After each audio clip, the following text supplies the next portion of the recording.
You have a big conference coming up that you're super excited about. But what are the things you need to start doing right now to maximize your time at the conference and set yourself up for success? If you're interested in learning more about that, keep watching this video. For the purpose of being as detailed as possible in this video, I'm going to be using the Society of Women Engineers Conference as a conference of reference. And the reason why I also feel that's an amazing choice is Society of Women Engineers Conference for 2019 is actually coming up in a few weeks. So this video is also going to be super helpful to everyone planning on attending the conference. So my number one tip is, one, to write down a list of companies you plan to talk to at the conference. So the amazing thing about the Society of Women Engineers Conference, just like any other conference, is that one of the events planned is the career fair. So like we all know, the career fair is the opportunity for you to network with employees or recruiters from a particular company. And to my knowledge, at least 100 companies are going to be attending the Society of Women Engineers Conference 2019.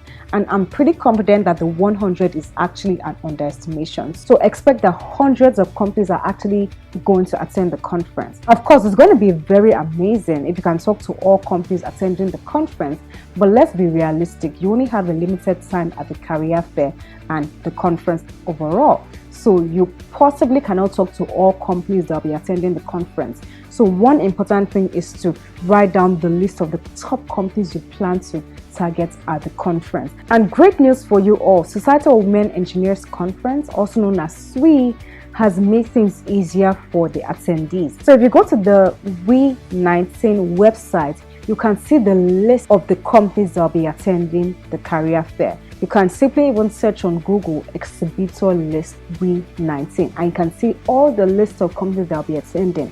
So based on what you see from the list, you can make your choice on the companies you actually want to target. Another thing I advise you all to do is to have in mind the roles that the companies you desire to talk to will be hiring for. So that way, when you walk up to recruiters and representatives from the various companies you plan to talk to, you know how to go about the conversation. So for example, let me even pick Microsoft. So Microsoft typically hires for program management roles. So that way, having that in mind, it's easier for you to have conversations with the recruiters because you know or you have an idea on what they're looking for in a program manager. And if you're wondering, okay, how do I find out some of the roles they may be hiring for? Let me be honest with you, you may not be able to find every single role each company may be hiring for. But at least something you can do is, one, go on the company's website and see some roles that are currently open. Another thing you can do as well is to even go to the WE19 Career Center, which is one of the tabs on the website, and you can see a list of open roles that have been posted by various companies who may or may not even be attending the conference. So using that is an excellent step on having an idea on what roles most companies are going to be hiring for. Another huge positive, which is tip number 2, of knowing the companies you want to talk to prior to the conference and having an idea on the roles they're hiring for, is to also help you know how to tailor your resume. Please, you can't use one single resume for different types of jobs. A single resume must tailor towards a particular type of job. So if you already have an idea on the company you want to talk to and the roles you're interested in, you can tailor your resume to fit the needs that the companies you're interested in are looking for. I'm going to do another video about resume building, but I'm just going to stop here for now. So long and short, you have to get your resume ready prior to the conference and tailor it to the company roles you are interested in. The third tip as well is to know the reason why you are interested in talking to the companies on your narrowed down list. And knowing this will also help you frame your conversations with recruiters and representatives from the companies. I've actually gotten the opportunity to be on the other end. I've actually recruited for my company at a conference before. And just like every other recruiter asks, I also asked someone that walked up to me, why are you interested in working for us? What do you know about us? And the person gave a very amazing answer. So the company I was working for at that time was a food processing company. I was like, oh, so what do you know about our company? And the person responded saying, oh, I know that you all make engines. Something so off. And I'm like, really? We do not make engines.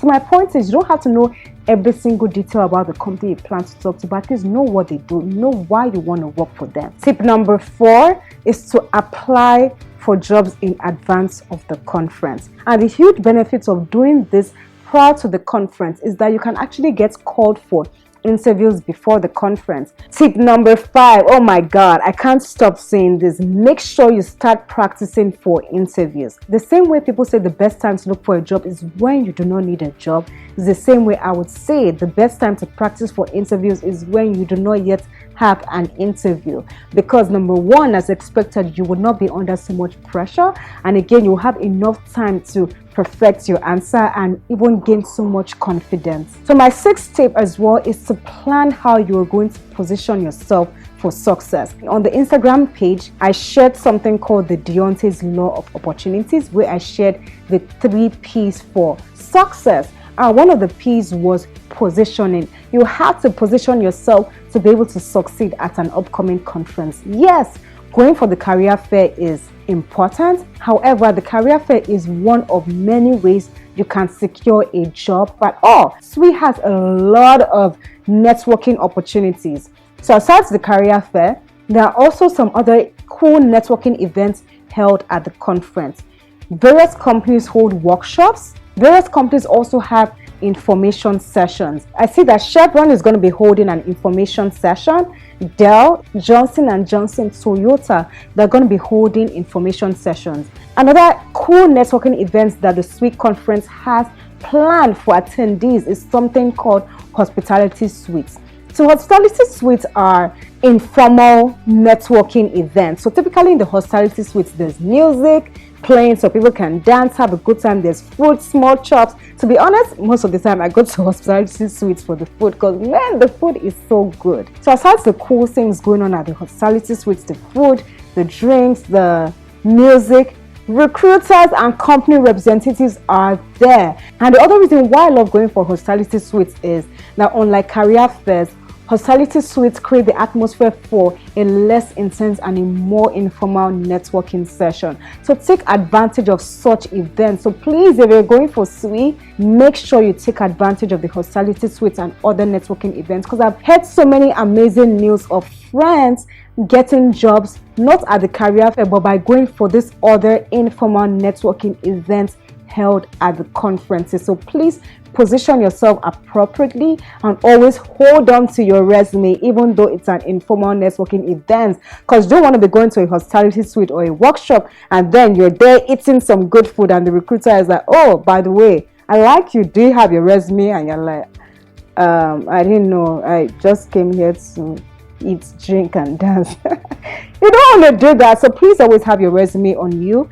Always be prepared, and I'm sure that once you all do all these things, you all would succeed. If you liked this video, please go ahead and actually like and subscribe to this Beyond Our Limitations YouTube channel. And if you loved it as well, please do not be selfish, because I'm pretty sure there are other people out there that want to get these tips. So go ahead and share this video to as many people as possible. And feel free to comment your thoughts about this video in the comment section and comment other tips that you feel I missed out that will be helpful to people watching.